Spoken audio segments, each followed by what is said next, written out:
Hello বন্ধুরা, আপনাদের জন্য আজকে নিয়ে আসলাম গরিবের রান্নাঘরে একটি নতুন একটি রেসিপি। সেই একই সাথে একই রেসিপি দিয়ে দুইটি আইটেম। আপনারা এই দেখবেন কীরকম দারুণ এমন মজার একটি রেসিপি।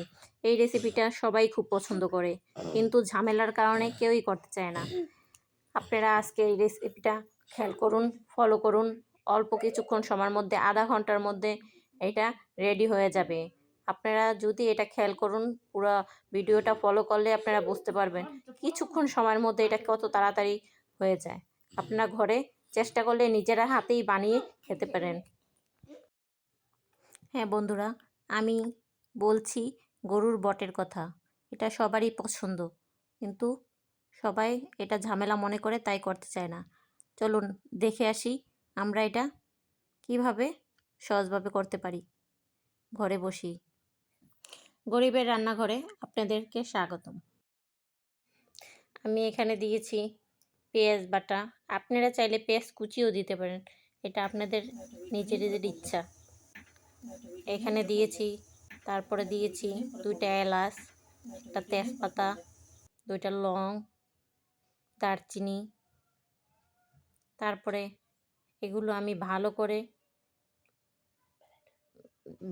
মিক্স করে নিয়েছি, একটু ভেজে নিয়েছি তেলের ভিতরে। সেটা হলো, আর এখানে মনে করেন আমি জিরা বাটা নিয়েছি, জিরা বাটা, দারচিনি, এলাচ, পেঁয়াজ, লং, কাঁচামরিচ, গোলমরিচ, এগুলো সব বেটে নিয়েছি।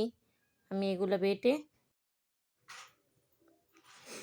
চুলায় একটি কড়াই বসিয়ে কিছুটা তেল দিয়ে তারপরে এগুলো দিয়ে ভেজে নেব।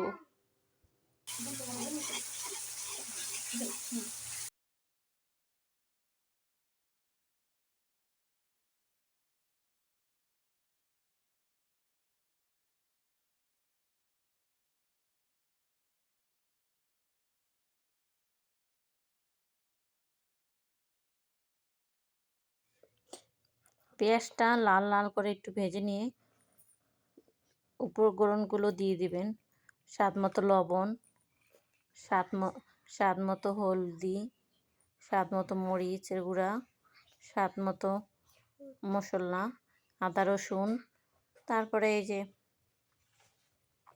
আমার সব বাটা উপকরণগুলো আমি দিয়ে দিয়েছি। তারপরে কিছুক্ষণ নেড়ে চেড়ে একটু পরে পানি দিয়ে দিব। একটু পানি দিয়ে এটাকে ভালো করে কষিয়ে নিব।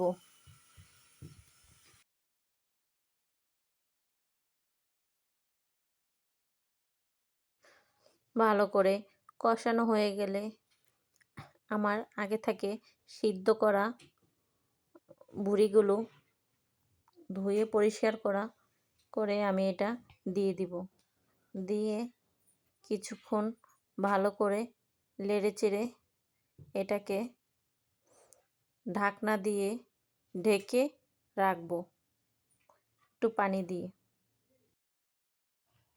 কিছুক্ষণ পর নেড়ে চেড়ে উঠিয়ে রান্না করা রেডি। আমার ফাইনাল লুক। এটাকে আপনি ভাবেন। তারপরে আপনি এটাকে সামান্য একটা কড়াইতে একটু তেল দিয়ে এভাবে ভেজে দিবেন। কিছুক্ষণ ভাজার পরে দেখবেন এটার কালারটা এরকম হয়ে যাবে, লাল লাল হয়ে যাবে। এভাবে আপনি কিছুক্ষণ ভেজে নিলেই আপনি এটা ভাজা বট হিসাবে আপনি খেতে পারবেন। দেখুন কতটা সুন্দর হয়েছে। আবার দেখা হবে পরবর্তী ভিডিওতে। আল্লাহ হাফেজ। আমাদের চ্যানেলটি ভালো লাগলে লাইক এবং সাবস্ক্রাইব করে দিন।